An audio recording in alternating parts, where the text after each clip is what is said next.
হিমন্ত বিশ্ব শৰ্মা চৰকাৰখনৰ পৃষ্ঠপোষকতাতে গঢ়ি উঠিছে। হিমন্ত বিশ্ব শৰ্মাই তেওঁৰ নিজৰ কিছুমান বিশ্বস্ত মানুহৰ জৰিয়তে আহোম ৰাজত্বৰ আটাইতকৈ দীঘলীয়া সময়ৰ ৰাজধানী সেই ঐতিহাসিক শিৱসাগৰত বিষবাষ্প বিয়াই দিবৰ কাৰণে হিন্দু মুছলমানৰ সংঘাত আৰু বিভিন্ন জাতি জনগোষ্ঠীৰ মাজত সংঘাত সৃষ্টি কৰিবৰ কাৰণে যোৱা কিছুদিন ধৰি যথেষ্ট পৰিমাণে চেষ্টা কৰি আছে।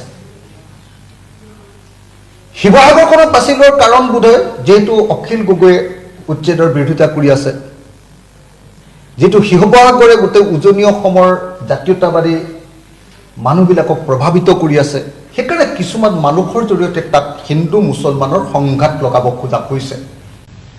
মই হিন্দু মুছলমানৰ সংঘাত লগাব খোজা প্ৰত্যেকটো পক্ষ এই কাম নকৰিবৰ কাৰণে আহ্বান জনাইছোঁ।